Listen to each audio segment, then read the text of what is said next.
우리 좌우에 계신 분들 서로 인사하십시다. 은혜를 꼭 받으십시오.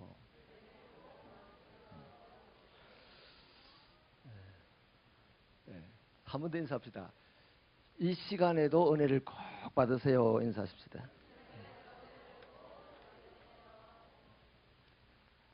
감사합니다. 오늘 은혜의 방편의 제목으로 말씀을 나누겠는데요. 다윗이 범죄하고서 이제 들켰어요. 나단 선지자가 지적을 하자 다윗의 훌륭한 점은 나단 한 사람 목을 베버리면 조용히 지나갈 일입니다.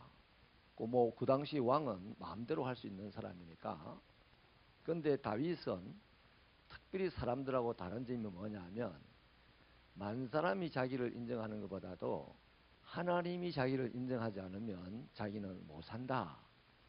이런 마음을 가지고 살았기 때문에 다윗 한 사람 탁 제거하고 조용히 지나갈 수 있는 일을 이제 더 본인이 그냥 난리가 나는 거죠. 그래서 하나님께서 나에게 정직한 영을 새롭게 하여 주시고 정결한 마음을 창조하여 주십시오. 또 하나님이 나의 죄를 용서하여 주시면 내 혀가 당신을 노래하고 당신을 증거해서 만 사람이 하나님의 사랑을 알게 할 것이다. 뭐 이런 이제 내용의 기도를 드린 것이 오늘 말씀입니다. 다윗이 10,000명에게 인정받는 거 별로 그렇게 메리트 있게 생각하지 않고 하나님 한 분에게 인정받는 거 그거 하나 붙잡고 끝까지 그분만 의식하면서 살았던 것이 다윗의 강점입니다. 지금 이 시간에는 무슨 얘기를 하려고 하냐면 그 강점 반대편에 또 어두운 그림자가 있어요. 따라합시다. 다윗도 죄인이다. 그렇게 하나님을 의식하고 살았던 다윗도 한순간에 범죄하고 넘어져요. 그래서 모든 사람은 아무리 노력해도 죄를 안 지으려고 노력하는 사람일수록 더 죄 때문에 괴로워합니다. 죄를 그냥 노다지 짓는 사람이야 어지간한 죄에는 뭐 눈도 끔찍 안 해요. 요새 보니까 뭐 연예인들 보니까요.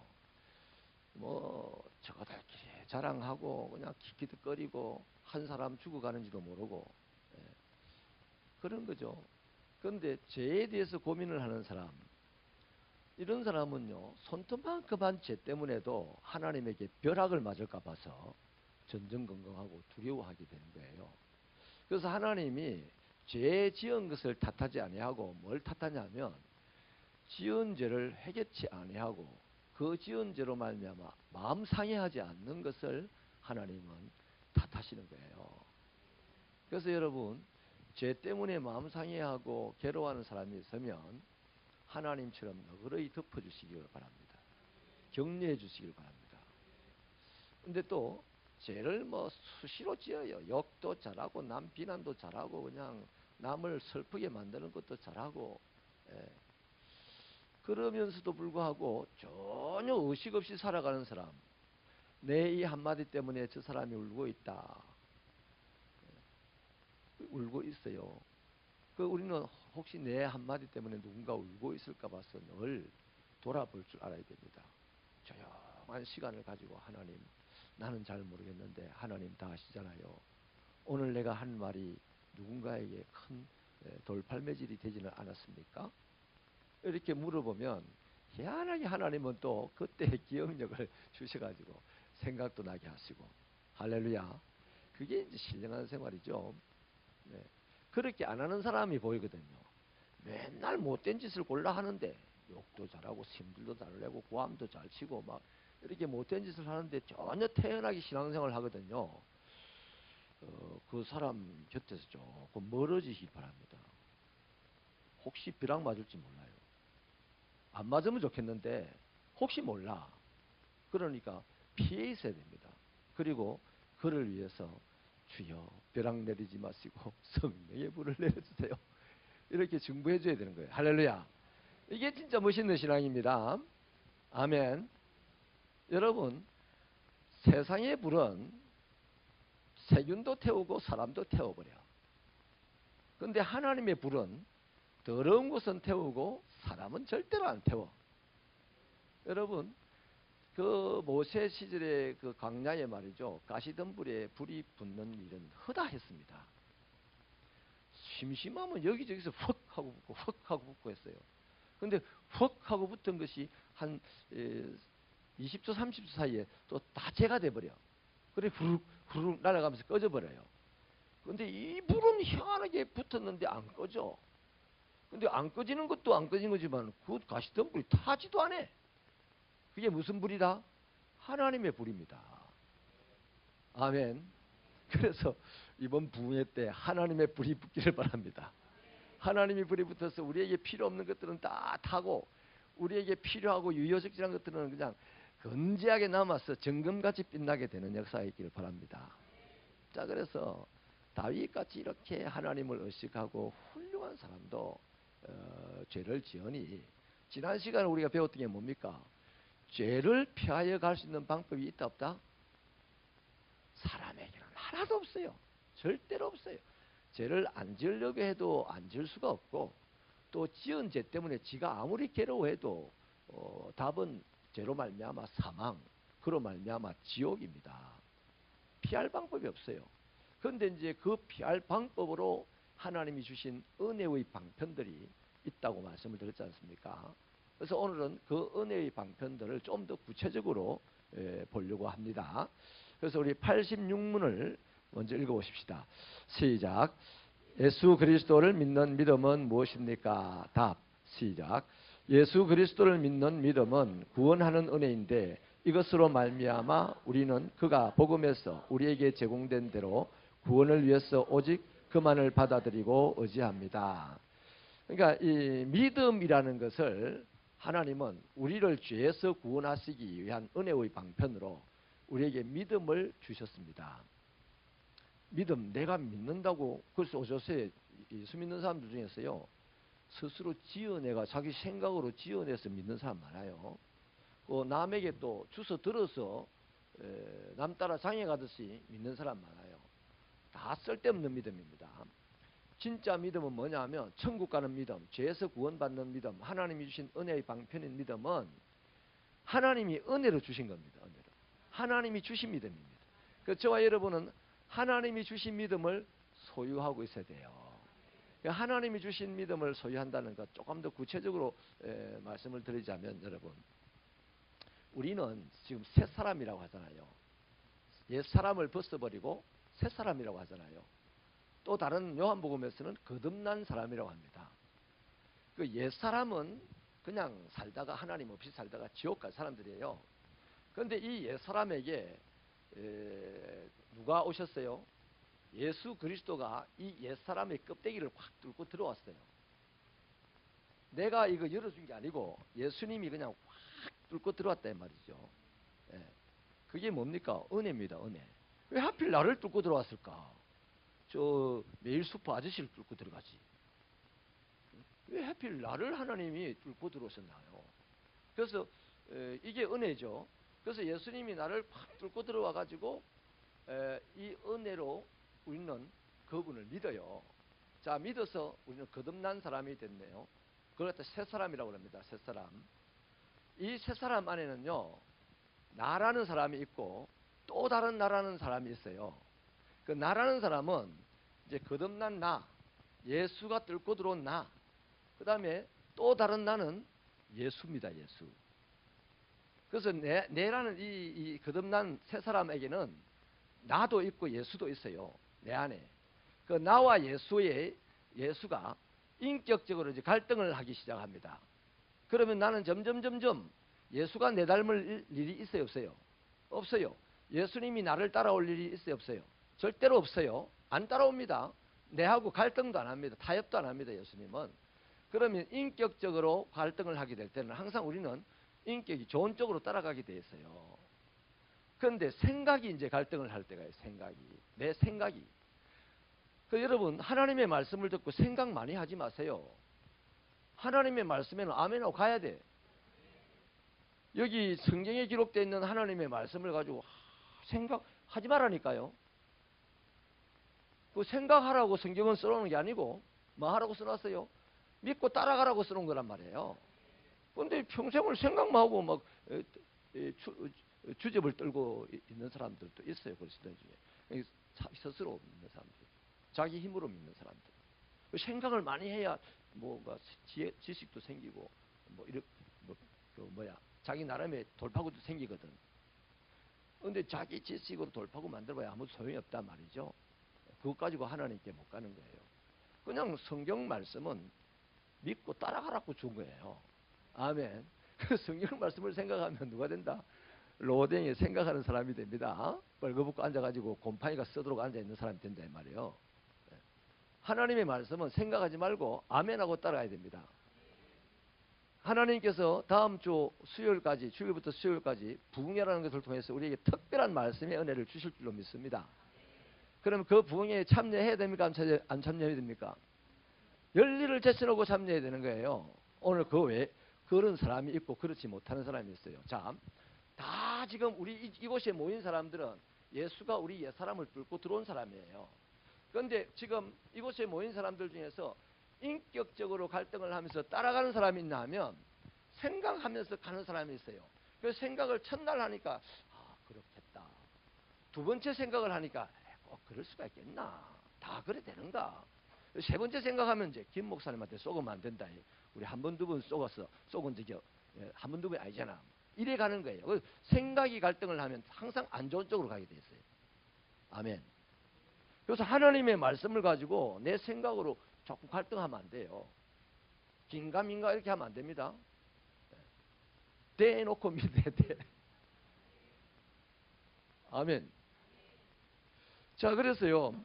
여기 하나님이 우리가 구원받을 수 있는 어떠한 노력들도 우리가 구원받을 수 있는 방법이 없는데 하나님께서 은혜의 방편으로 우리에게 믿음이라는 것을 주셨다. 그러면 내가 믿습니다 이러면 이제 체면을 걸고 있는 거예요. 내가 믿습니다 하는 이 순간에도 하나님의 은혜가 그를 확 덮어야 그 믿음이 확장하는 겁니다. 그 믿음이 성장하는 겁니다. 근데 우리 여기까지 좀 더 구체적으로 신앙생활을 해야 돼요. 그냥 믿습니다 우리 많이 했어요. 근데 이 믿습니다 할 때 생각을 하지 말고 뭘 해야 된다?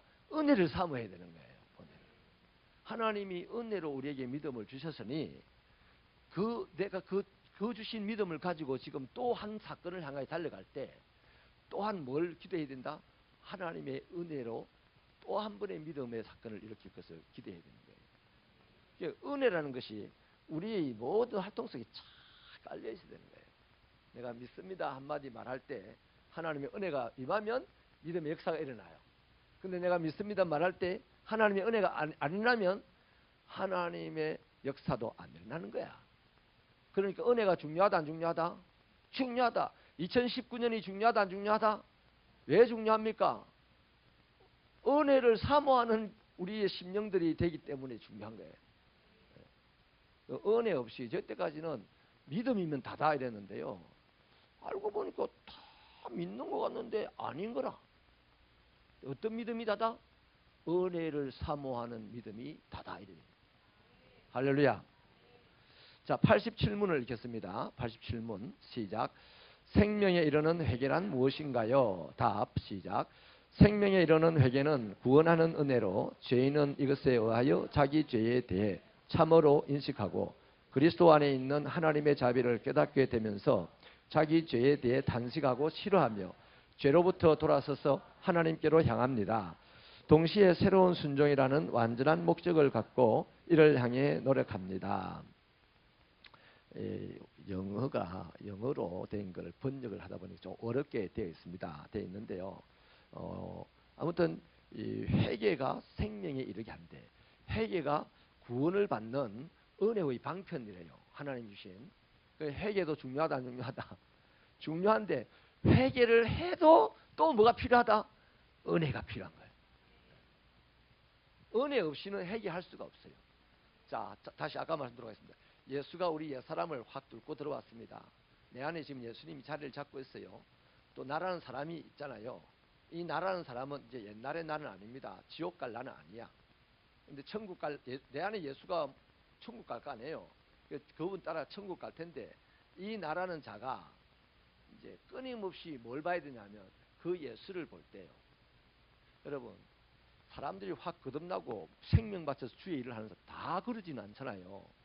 다 그러지 않는데 누가 그러냐면 십자가에서 죽으신, 자기를 파고 들어온 그 예수가 십자가에서 죽으신 그 광경을 확 봤어. 그럼 너무 슬펐어. 너무 아팠어. 너무 기뻤어. 오늘 십자가를 보고 그런 슬픔의 감정을, 또 그런 구원의 기쁨의 감정을 그렇게 리얼하게 느끼는 사람들이 별로 없잖아요. 예수를 믿는 사람은 많은데. 그래서 요게 그분의 십자가, 내 안에 들어와 계신 그분을 들여다보면 그분이 하신 일이 뭘까네요. 그래서 그분이 지신 십자가, 나를 응시하면서, 그냥 예수를 믿는 사람은 베드로 응시하는 예수님의 눈길은 잘 알아요. 따라합시다. 아이가 새라는 사실을 아는 순간 새소리를 듣고 쳐다보지 않는다. 새소리 나도요, 아, 새가 어떻게 생겼다는 걸 아는 순간에는요, 이제 새 안 봐도 알아. 찌찌찌찌 하면, 아, 새소리네, 이렇게 알아요. 또 그래요. 오늘 예수 믿는 사람들이 예수 그리스도 십자가를 안 쳐다봐요. 예수 그리스도 십자가에 대해서 알아. 누구에게 설명을 해도 잘 할 수 있어요. 근데 그 십자가의 효능을 본인은 전혀 느끼지를 못해. 그만큼 우리는 은혜에 매달리지 않아서 그렇습니다. 근데 그분의 은혜를 확 받으면 어떻게 된다? 내 안에 들어와 계셔서 나를 위하여 십자가를 지고 피를 철철 흘리고 신음하며 고통 가운데 죽어가시는 그 예수님 보여. 그러면 내 때문에 나를 위하여 죽었으니 나도 그를 위하여 죽어야지. 이런 사람이 나오는 거예요. 근데 그런 사람이 안 나오는 이유가 뭐다? 우리가 내 안에 들어와 있는 그 은혜의 예수를 바라보려는 의식이 별로 없다는 거죠. 그래서 나를 구원하신 예수에 만족하고 더 이상의 발전이 없는 그런 이제 그리스도인들로 점점 많아지니까 숫자는 많은데 오합지졸이 돼가지고 마귀가 더 승리를 많이 하더라. 이런 시대가 돼버린 것이죠. 그래서 이 생명에 이르는 회개, 구원에 이르는 회개, 이게 은혜의 방편으로 주어진 건데, 이 회개는 내가 죄인임을 깨닫고, 내가 죄인임을 처절하게 깨닫는 사람이 별로 없잖아요. 근데 이 회개는 내가 죄인임을 깨닫고 그 자리에서 돌이켜 하나님께로 돌아가기 위하여서 몸부림치는 거, 거기까지가 회개입니다. 주여 잘못했어요, 용서해 주세요. 이 정도는 회개의 30%. 그러다가 그냥 다시 거꾸로 고무줄 원상복귀하듯이 싹 돌아가지요. 근데 그렇게 잘못했어요 하고 그 다음 결심을 하고 주님과 동행을 해야 돼. 동행이 잘 안 되죠. 몸부림을 쳐야 돼. 그러면 약한 나를 도우시는 주님을 만나서 힘이 생기는 거죠. 그겁니다. 회개하는 것을 은혜의 방편으로 주셨다. 88문을 읽겠습니다. 시작. 그리스도가 구속의 유익들을 우리에게 전하시는 외적 수단이 무엇입니까? 믿음과 회개, 이거 외에 또 예수님이 우리들과 함께 하시면서 직접 보여주신 행동들이 있어요. 답을 읽겠습니다. 시작. 그리스도가 구속의 유익들을 우리에게 전하시는 외적이고 통상적인 수단은 그의 규례들인데 특별히 말씀, 성례, 기도입니다. 이 모든 것들은 구원을 위해 선택받은 자들에게 효과적입니다. 따라합시다. 효과적이다. 그분을 믿고 난 이후에 그분 앞에서 함께 가면서 잘못된 것들을 회개하면 그것이 바로 구원을 위한 은혜의 방편인데, 그 외에도 구원받는데 굉장히 효과적이게 한 것들이 있다 이거죠. 이게 뭐냐니까 하나님의 말씀과 그 다음에 또 뭐예요? 성례전을 행하는 것과 예배입니다. 예배. 그 다음 또 뭐죠? 기도. 이 세 가지가 우리 구원을 받는데, 이것도 말이죠. 이것이 구원받는 것이다 보장을 못합니다. 성경 말씀을 성경 전체를 다 외운다고 구원받아요? 못 받아요? 못 받아요. 그게 뭐가 들어가야 됩니까? 믿음과 회개가 들어가야만 되는 거죠. 은혜로 말미암아. 그 다음에 또 뭐죠? 성례전에 참여한다고 다 구원받습니까? 아니죠. 근데 그 사람에게도 그 성례전에 참여하면 보다 구원을 받는데 효과적인 그 활동이 된다는 겁니다. 기도한다고 구원받습니까? 구원 아니에요. 기도하면 하나님의 구원을 받는 그 일이 좀 더 효과적이라는 거죠. 이해가 되십니까? 그래서 예수님이 예수를 믿어야만 구원받는다 했잖아요. 그 다음에 예수를 믿고 난 이후에 사람들은 회개를 요구를 합니다. 하나님의 백성들에게 베드로가 너희가 회개하고 성령을 선물로 받으라 이러잖아요. 그래서 하나님의 은혜로 믿음과 회개라는 것을 구원의 방편이 되도록 주셨는데, 그것을 효과적으로 감당해낼 수 있게 하는 것이 하나님의 말씀이고 예배이고 또 기도라는 것입니다. 그러면 자, 우리가 하나님의 말씀을 많이 알고 듣는다고 구원을 받는 건 아니에요. 하나님의 말씀을 듣고 아는, 다시 말하면 하나님의 말씀을 듣는 그 시간에 은혜가 확 임하면 믿음이 생겨. 하나님의 말씀을 듣는 그 시간에 은혜가 확 임하면 회개가 돼. 말씀으로 말씀을 쪼갠 게 아니고 말씀으로 본인이 쪼개진단 말이죠. 이해가 되시죠? 또 예배를 드리는 동안에 뭔가 우리 이런 경우 많이 하죠. 예배당에 확 들어왔는데 예배를 드리는 사람들이 조용히 예배를 드린다든지 아니면 성례전을 한다든지 아니면 기도를 하는 사람들이 있는 가운데 쑥 들어가면 마음이 뭉클해지고, 어떤 분은 우리 교회에 예배를 드리러 오셔가지고 막 우시더라고요. 자, 그것 막 울었다고 그 사람 구원받나요? 구원을 효과적으로 지금 받을 수 있는 길이 열린 거죠. 그겁니다. 구원을 받으려면 은혜가 필요하다 이 말이에요. 은혜. 자, 그래서 이 말씀, 예수님이 말씀을 전하실 때 구원을 효과적으로 받은 사람이 많잖아요. 또 기도할 때 효과적인 구원의 은혜를 입은 사람이 많잖아요. 또 세례받고 그 성찬식에 참여할 때 그 하는 행위로 구원받는 건 아닙니다. 그런 행위 속에서 하나님의 은혜가 팍팍 임하면 구원의 역사들이 일어난다 이거죠. 이해가 되시죠? 자, 그래 놓고요. 이제 다시 86문 쪽으로 돌아가서 이제 하나씩 보시겠습니다.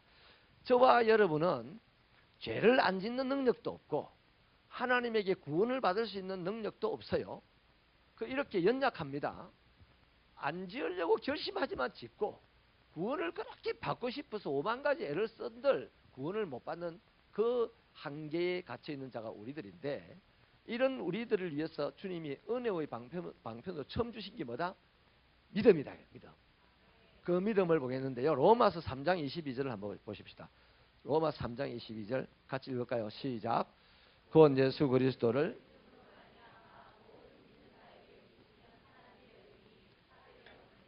아멘. 자, 믿음으로 말미암아 믿는 자, 모든 믿는 자라서 믿음을 저기서 싹 빼버리면 말이 안 되는 거죠. 믿음으로 말미암아 하나님께서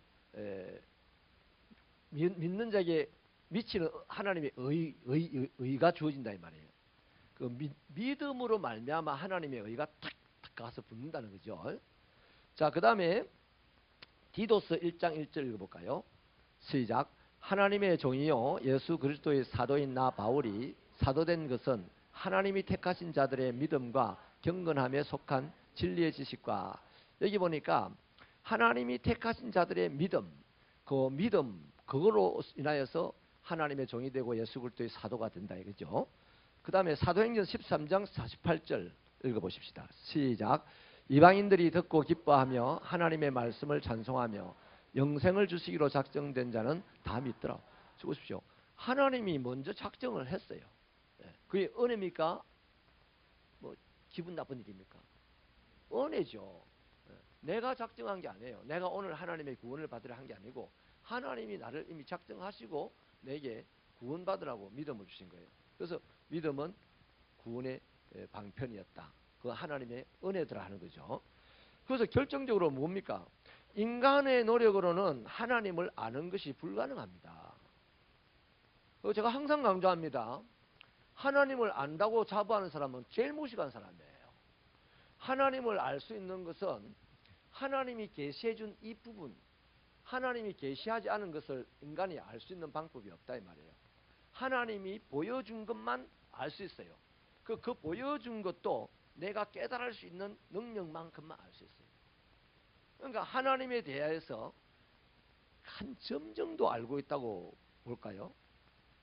우리가 고백하기를 하나님은 무한강대하시다 했으니까 우리 하나님에 대해서 우리는 손톱만큼도 사실 아는 바가 없어요. 그건 날마다 어떻게 됩니까? 하나님을 알고 싶어서 그 다윗은 종의 눈을 뜨게 하셔서 하나님의 법에 기이한 것을 보게 하십시오. 이렇게 기도하잖아요. 날마다 하나님을 더 알고 싶어서 탐구해 갔던 것이죠. 자, 그래서요. 하나님은 인간의 노력으로 알 수도 없고 그분을 믿는 것도 불가능하다. 그러면 어떻게 가능합니까? 오직 하나, 하나님이 선택한 자들에게 베푸신 은혜로 하나님이 선택한 것도 은혜고 선택한 그 사람에게 어느 날 또 은혜를 주셔서 믿게 하셨다는 겁니다.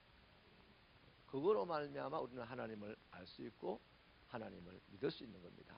그래서 에베소서 2장 8절은 그 은혜로 말미암아 믿음으로 구원받았다. 그렇게 얘기합니다. 구원의 방편은 믿음인데 그 믿음은 곧 은혜로 주신 거다. 할렐루야. 그래서 여러분 지금 내가 예수 믿고 교회 와 있는 것이 하나님의 은혜입니까? 내가 하나님께 지금 노력하는 겁니까? 내가 하나님께 노력하는 것이라 생각하는 사람이 의외로 많아요. 뭐 체면상 하나님의 은혜입니다라고 하지만 하나님에게 노력하고 있다라고 생각하는 사람이 많이 있어요.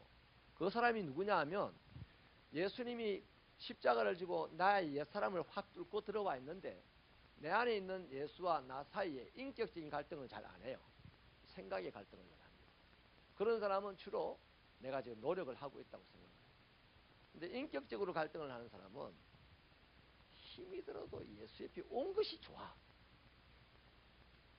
아파서 신음을 하면서도 예수 앞에 가지고 주여 이러는 것이 영혼이 너무나 행복해.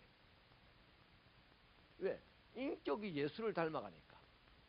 예수가 이제 십자가 지고 하면서 아이씨 내 기본이기 때문에 오늘 죽는다. 안 죽을 텐데 기본이 저것 때문에 죽는다. 예수님이 그러면서 십자가 지고 왔습니까? 안 그랬잖아요. 예수님은 아무 말씀도 없이 오직 하나님의 부르심만 생각하고 구역 십자가를 지고 갔잖아요. 그래서 그 예수가 내 안에 지금 들어와 있는데 나라는 이제 새 사람이 된 내가 그 예수와 인격적인 자꾸만 갈등을 해야만 될 텐데 아직도 돈 때문에 아직도 명예 때문에 아직도 육신의 일들 때문에 생각으로 갈등을 하는 거야. 예수 따라가면 천국 가는 건 좋는데 예수 따라가다 기적이 한 번씩 일어나면 대박이 터지는 걸 알겠는데 예수 따라가다가 기적이 안 일어나고 쪽박 차면 어떡하지? 이런 생각으로 이제 갈등을 하는 거예요. 그런 생각의 갈등이 하루 이틀 지나가면 갈수록 예수와 가까워질까 멀어질까? 영영 사요나라 되는 사람도 많이 있다. 인정하시면 아멘입니다. 네, 그런 겁니다. 그래서 이 믿음은 하나님에게 구원을 받는 길인데 하나님의 은혜의 방편이더라 하는 겁니다. 그 다음 두 번째는요. 또 연약한 우리들이 죄를 안 지을 수도 없고 죄의 심판을 받지 않을 수도 없고 구원을 얻을 수도 없는 이런 연약한 우리들에게 은혜의 방편 주신 것이 아까 회개라 그랬죠. 회개. 사도행전 11장 18절 읽어볼까요? 시작.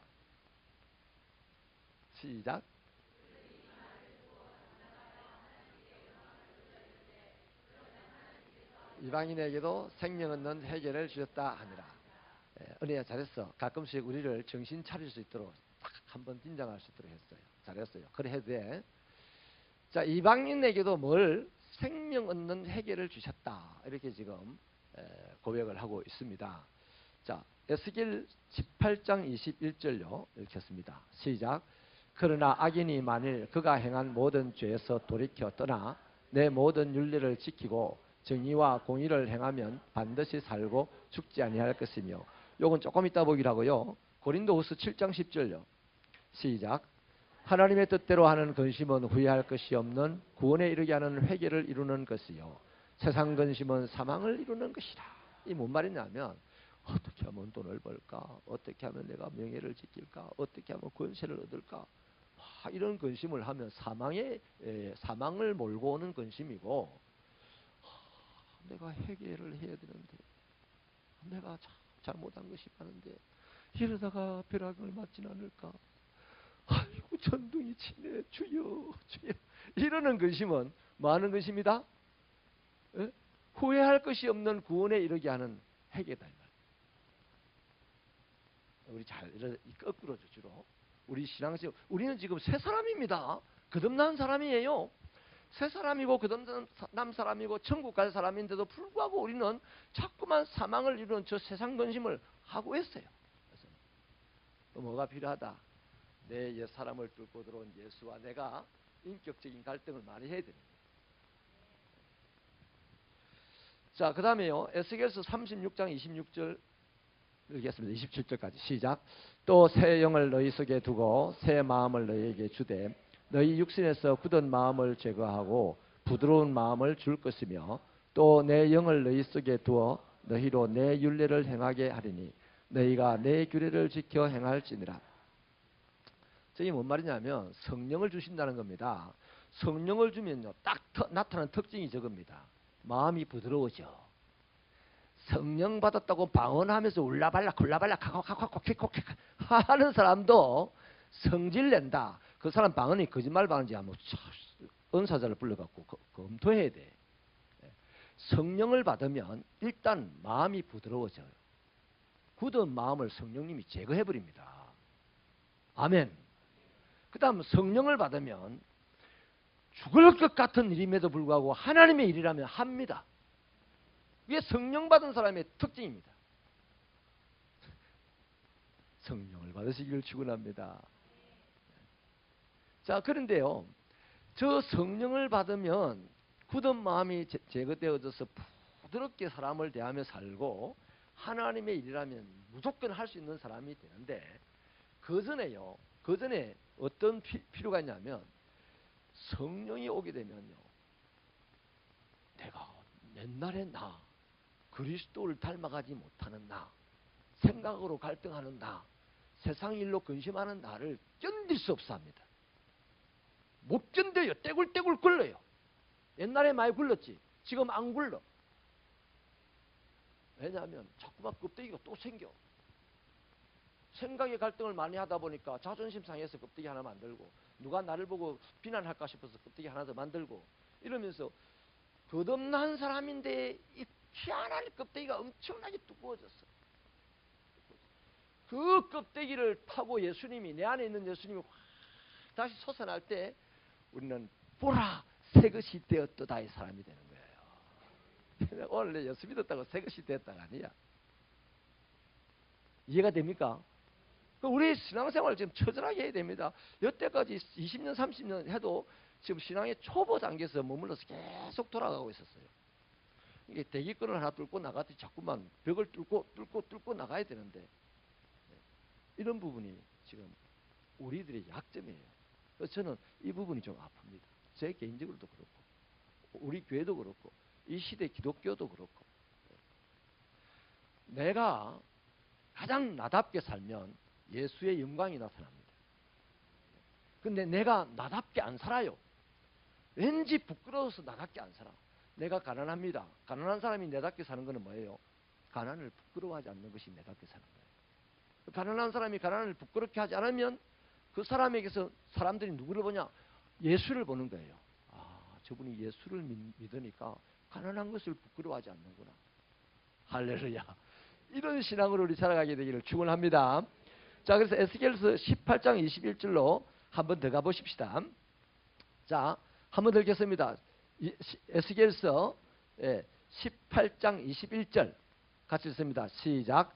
그러나 악인이 만일 그가 행한 모든 죄에서 돌이켜 떠나 내 모든 율례를 지키고 정의와 공의를 행하면 반드시 살고 죽지 아니할 것이라.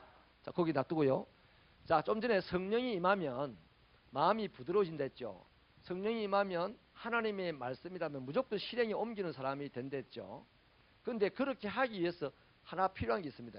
옛날의 나를 내버두지 않습니다. 확 뒤집어집니다. 이사야가 성령이 임하니까 불로 막 자기 입을 찢이잖아요. 그런 경험을 하잖아요. 그리고 확 뒤집어졌습니다.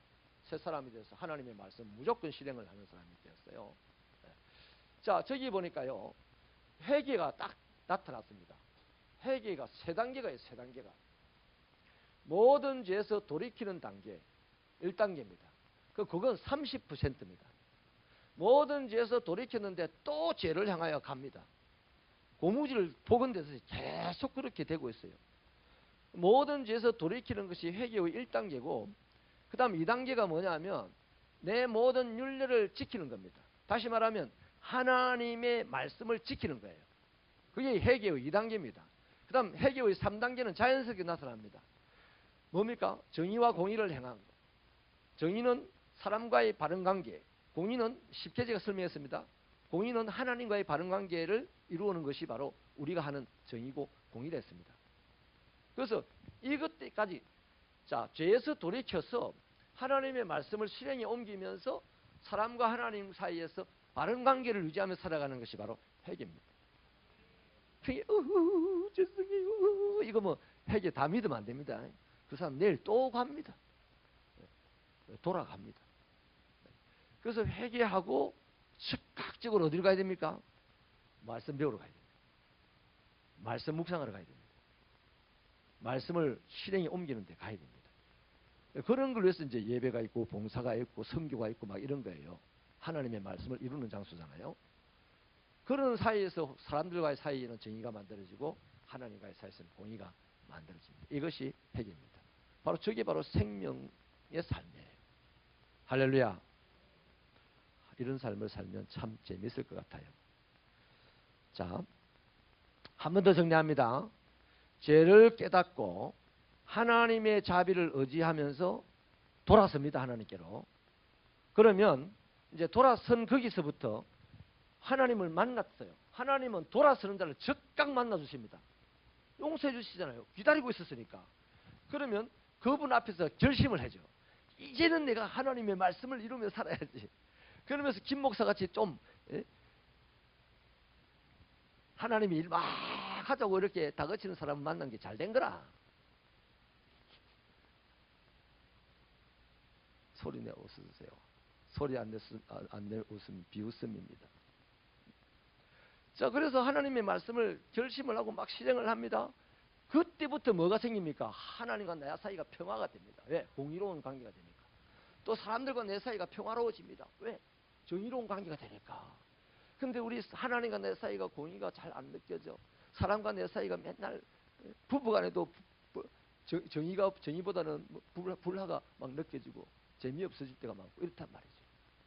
그래서 이걸 다 뒤집어 엎어서 새롭게 기행하는 신앙생활이 되시기를 축원합니다. 축원합니다. 그래서 이게 한마디로 말하면 구원받았습니까? 따라합시다. 구원받았습니다. 이제는 동행해야 될 때입니다. 구원받아 놓고 동행하지 않는 사람이 너무 많은 거예요. 이제는 우리는 구원받았으니까 우리는 구원받아라 이렇게 말할 필요가 없고요. 동행해라 이렇게 얘기해야 됩니다. 주님과 동행해라. 그 얘기를 해야 됩니다. 이제 막 구원받은 사람이 선교하겠어요? 못합니다. 선교 선자도 모를 텐데. 이제 동행하는 사람들이 주님의 눈길이 머무는 곳에 나의 눈이 있고 주님의 발걸음이 향하는 곳에 내 몸이 있고 뭐 이게 되는 거예요. 할렐루야. 자, 그 다음에요. 우리 은혜의 방편 세 번째가 뭐가 됐습니까? 주님이 통상적으로 보여줬던 예적인 수단들이 있었어요. 통상적으로 뭐였어요? 말씀을 전하셨죠. 말씀을. 그 다음 또 뭐 하셨죠? 성찬 예식을 하셨죠. 또 뭐 있죠? 기도하셨어요. 이것도 우리 구원에 굉장히 효력을 발생하는 해답은 아니에요. 해답은 아니지만 구원을 효과적으로 이루어갈 수 있도록 다시 말해 믿음을 성장시키고 회개하는 데 큰 도움이 되는 방식이 바로 주님이 보여준 이 방식이에요. 그래서요 오늘 성례는 예배로 하겠습니다. 하나님의 말씀과 예배와 기도 이것들이 주님이 보여준 예적인 수단인데요. 이거는 오늘 우리가 다 같이 경험하는 거잖아요. 우리도 경험하는 겁니다. 믿음, 은혜로 주시는 믿음, 은혜로 주시는 회개 이런 것들은 우리가 실제로 뭔가 딱 설명을 할 수 있는 건 아니에요. 그죠? 이것이 정답이 있는 것도 아니에요. 각자가 다르게 나타납니다. 하나님 주신 은혜가. 믿음의 은혜와 회개의 은혜가 다르게 나타나요. 어떤 사람이, 한 사람이 아주 술 친구 중에 하나가 이제 부인을 막 억압하다가 어느 날 예수를 믿고 교회를 다녔어요. 그 친구들 모임에 갔는데 친구들 그럽니다. 야, 나 고등학교 다닐 때 말이야 학생회 회장까지 했어 임마. 너 예수가 어디서 태어났는지 알아? 모르겠다고. 나는 막 예수가 어디서 태어났는지 알아요. 베들레헴에서 태어나고 나사렛에서 자랐고 말이야. 33세에 십자가를 지고 죽었어 이놈아. 그것도 모르는 게 뭐 예수 믿는다고 동창회 모임도 안 와 임마. 이래요. 그래서 이분이 하는 말이, 그래 나 아무것도 모르겠어요. 근데 하나, 내가 예수 믿고 난 다음부터 술거를 부숴. 나 예수 믿고 난 다음에 술 마시는 게 맛이 없어. 어느 게 진짜입니까? 예수를 믿는 것은 믿음이 어떻게 오고 설명할 사람의 노력을 안 된다 했지 않습니까? 설명을 할 수 없는 신비한 거예요. 그러나 반드시 나타나는 게 있어요. 변화가 나타납니다. 고등학교 때 지가 학생회 회장했으면 뭐해? 성경 상식을 다 알고 있으면 뭐해? 지 인생이 아무것도 재미가 없어가지고 술로 맛을 삼고 살아가는데. 안 그래요? 그러니 여러분, 이 예수를 믿는다는 것은 신비하게 회개의 방식이나 믿음의 방식은 다 신비해서 마땅하게 이 룰이 만들어진 설명할 거리가 안 돼요. 그러나 그것이 은혜입니다. 은혜의 방편이. 그런데 이것들은 주님이 그 외에 외적인 수단들로 보여준 이것들은 낱낱이 설명을 할 수가 있어요. 지금도 우리가 말씀을 듣는 중에 누군가가 이거를 깨닫는 분도 있을 거예요. 확 하고 깨달음이 오는 분도 있을 거예요. 예수님이 옛사람이 나를 뚫고 들어왔을 때, 뚫고 들어오기는 들어왔는데 예수와 나와의 생각의 갈등 때문에 예수님과 나가 하나 되지 못하고 헤매고 있다고. 예수에게 쏙지 말자 이러고 있다고. 자, 그래서 이 말씀과 예배와 기도, 요것 우리의 구원을 허력이 있도록 구원을 받는데 굉장히 효과적인 도움이 되는 거다. 에너지가 되는 거다.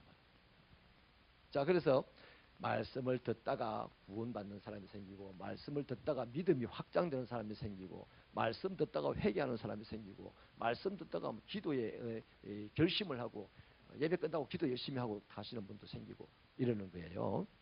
자, 그래서요,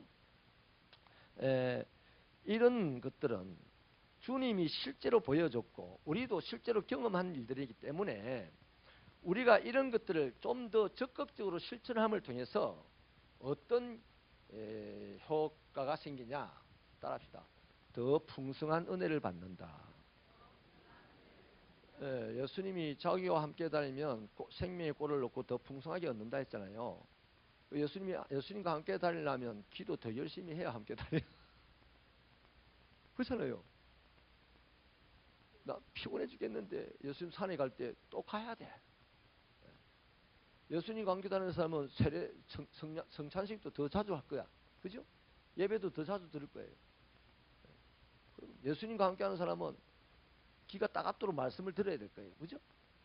그래서 이런 활동들 지금 우리가 더 많이 세상의 활동들을 많이 하는 사람 수고해야 될 거예요. 그죠? 근데 이런 활동을 많이 하는 사람은 육체적인 수고는 덜 할 겁니다. 그러나 영적인 수고를 많이 하겠죠. 그러나 육체의 수고는 이 세상이 끝나지만 영적인 수고는 영원토록 우리의 이 삶을 풍성케 하는 것이 되지 않겠습니까? 그래서 이 말씀과 기도와 예배가 많을수록 그 사람은 뭐가 더 많아진다? 하나님의 은혜가 더 많아진다. 그리고 그 사람은 더 믿음이 장성한다. 당연한 거죠.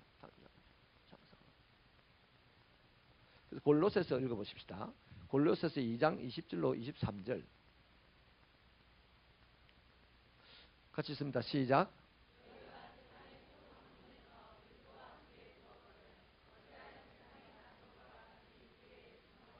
아멘. 자, 계속해서 23절까지요. 시작. 붙잡지도 말고 맛보지도 말고 만지지도 마라 하는 것이니 이 모든 것은 한때 쓰이고는 없어지리라. 사람의 명령과 가르침을 따르느냐? 이런 것들은 자의적 숭배와 겸손과 몸을 괴롭게 하는 데는 지혜 있는 모양이나 오직 육체에 따르는 것을 금하는 데는 조금도 유익이 없느니라. 자, 좀 전에 한 가지 더 말씀을 드려야 되는데요. 우리가 하나님의 말씀과 예배와 기도 생활을 더 열심히 적극적으로 할수록 더 풍성한 은혜를 받고, 또 하나는 죄에서 점점점 더 멀어지게 되어 있습니다. 그 두 가지 효과가 있어요. 그 지금 이 말씀은 뭐냐면, 초등 학문의 유익은 사람들이 보이기에 좀 더 괜찮아 보인다 이 말이에요. 그러나 육체를 따라가는 것을 금하는 데는 아무 도움이 안 된다는 겁니다. 그 말씀인데, 저걸 오늘 예수 믿는 사람들이 딱 적용을 하면 어떻게 되겠습니까? 성경을 상식으로, 성경을 지식으로 아는 사람에게는 그 성경 상식과 성경 지식이 자기 육체의 일을 행하는 것을 금하는 것에 도움이 안 된다 말이에요. 성경을 달달달 외우도요, 성내지 말라 하는 그 말씀에 순종하지는 못한다는 겁니다. 뭐가 있어야 순종한다? 은혜가 있어야. 은혜가 있어. 그 은혜는 누가 주신다? 내가 뭐 우물 파듯이 꿀렁꿀렁 파가지고 나오는 게 아니고 하나님이 선택한 자에게 주는 거예요. 그래서 오늘 이 시간에도 우리는 나는 하나님에게 선택을 받아서 이곳에 나왔다. 은혜입니다. 그죠? 근데 더 큰 은혜는 뭡니까? 선택받아 나온 우리들 가운데서도 말씀을 듣는 이 시간 또 다른 은혜를 받는 사람이 있어요. 더 풍성한 은혜를. 그래서 뭐가 필요하다 우리에게는? 끊임없이 하나님의 은혜를 향하여서 내 촉이 다 열려 있어요. 하나님의 은혜, 그 사모하는 마음이 강하게. 그래서 다윗이 뭐라고 합니까? 주의 성령을 나에게서 거두지 마시고 주의 얼굴빛을 나에게 비춰주세요. 우리도 그렇지 않습니까? 우리 교인들은 별로 안 그러는데요, 좀 더 큰 교회 가면은 이런 세력 다툼이 있더라고요. 담임 목사님이 자기는 안 보고 저 사람은 자주 본대. 자기 이름은 안 부르고 저 사람 이름은 자주 부른대. 굉장히 마음이 심란해진다는 거죠. 그건 이제 이해가 좀 되긴 돼요. 담임 목사님에게 이름을 한번 부름을 받는 것만 해도 신나고 좋은 일인데, 하나님이 봐준다면, 하나님이 내가 가는 곳곳마다 계속 얼굴을 돌리면서 이렇게 봐준다면, 근데 내가 막 우리 달봉이 얘기를 한번 드릴게요. 달봉이가 제가 가면요 막 별짓을 다 합니다. 뭘 물고 오기도 하고 막 앞에 와서 막 지를 봐달라는 거야. 그래도 안 봐주니까 요새 어떻게 하냐면 밥을 먹는 척해. 또 그 꼬마 애기들 부모한테 잘 보이려고 밥 열심히 먹는 것처럼 그렇게 해요. 그런데도 안 보면요 힘들어 해가지고 이랬어요. 오늘 우리 그리스도인들의 신앙의 모습이 혹시 그렇진 않습니까? 힘들어. 하나님이 우리를 쳐다보는 것, 하나님이 우리에게 귀를 기울여 주시는 것 아무나 쳐다보지 않습니다. 은혜 주시려고 작정한 사람에게만 쳐다봅니다. 은혜 주려고 작정한 사람의 소리에만 귀를 기울입니다. 그러면 우리 어떻게 돼요? 그런 하나님을, 그런 불공평한 하나님을 내가 어떻게 믿어? 이러실랍니까? 아니지. 따라합시다. 아무도 못 받아도 내가 받아야 한다. 그렇지. 내가 받아야 내가 하나님의 은혜를 나눠주지. 우리 새벽교회가 그런 교회가 되고 여러분이 그런 성도가 되시기를 축원합니다. 베드로전서 1장 23절을 읽겠습니다. 1장 23절 시작. 너희가 거듭난 것은 살아있고 항상 있는 하나님의 말씀으로 되었느니라. 아멘. 여러분 이 하나님의 말씀조차도요 계속해서 은혜 계속해서 점령적으로 은혜가 밀려오는 말씀이 될 수 있잖아요. 그 하나님의 말씀은 히브리서 4장 12절에 하면 살아있고 활력이 있는 것이었습니다. 우리의 혼과 영과 관절과 골수를 찔러 쪼갠다 했습니다. 그 하나님의 말씀이 싹 들어왔는데 우리가 안 변한다? 뭐 때문일까? 그 하나님의 말씀이 지금 증거됐는데 시간 오늘은 또 기네 30분 넘었다야. 왜 이랬을까? 은혜가 미치지 않아서 그래요. 안타깝지만 어쩔 수 없습니다. 하나님이 은혜 안 주시는 거 어떻게 하겠어? 그러나 하나님이 은혜 안 주신다고 이제 다음부터는 수요일을 안 가야 되겠다. 이러면 됩니까? 안 되지. 하나님이 오늘 은혜를 안 주시니 다음 주에는 반드시 내가 은혜 받아야 되겠다. 아니면 왜 나는 은혜를 안 주십니까? 하고 굴러야지. 그때 하나님은 또 나를 불쌍히 여기시고 나를 바라보시고 내 소리에 귀를 기울일 줄로 믿습니다. 마지막으로요. 믿음과 회개와 주께서 사용하시는 통상적인 외적인 수단들요. 말씀과 예배와 기도지요. 이것은 우리의 영혼 구원을 위해서만 작동하는 게 아닙니다. 지금 우리들의 핸디캡이 바로 이겁니다. 나는 영혼 구원 받았다는 이것으로 이제 만족을 해버려요. 영혼 구원 받았기 때문에 이제 문을 열고 들어왔습니다. 자, 대통령 청와대에 내가 가요. 어떻게 해서 문을 열고 들어오라 해서 문 앞에까지 들어갔습니다. 대문을 열고 들어갔어요. 근데 거기 가만히 있어서 사진 찍고 막 이러면 됩니까? 청와대 갔다 온 사람이에요? 들어갈 때까지 들어가야 되지. 들어오지 말아도 이왕 왔으니 막 대통령 집무실에까지 들어가 보자고 막 길을 써야 되지 않겠습니까? 저와 여러분의 신앙이 천국 들어가는 입구에 와서 문을 열었어요. 그리고 가야 될 길이 구말리라. 아멘입니까? 주님의 보좌 앞에 가야 될 길이 구말리가 남았다니까. 그 길을 주님과 동행해야 돼요. 이것을 위해서 뭐가 필요하다? 은혜가 필요합니다. 은혜가. 그 은혜 없이는 말씀을 읽어도 소용이 없고 그 은혜 없으면 기도해도 소용이 없어. 그런데 은혜를 주실 것을 기대하면서 말씀을 읽고 은혜 주실 것을 기대하면서 기도하는 거예요. 그러니 저와 여러분 오늘 제가 요구하는 겁니다. 은혜의 방편이라는 제목 요구하는 게 뭐냐면 은혜 사모하세요. 은혜 사모해요. 예배당에 올 때 은혜 받아 하나님 만나야 된다. 하나님 은혜 받아야 된다. 자, 이번 부흥회 때 은혜를 사모하시기 바랍니다. 이번 부흥회 때 하나님 은혜 받아야 된다. 지난 세월 동안 내가 수십 년 신앙생활 동안 한 번도 경험해보지 못했던 하나님의 은혜를 내가 꼭 경험해야 되겠다. 이런 사모함을 가지고 기다리시기를 축원합니다.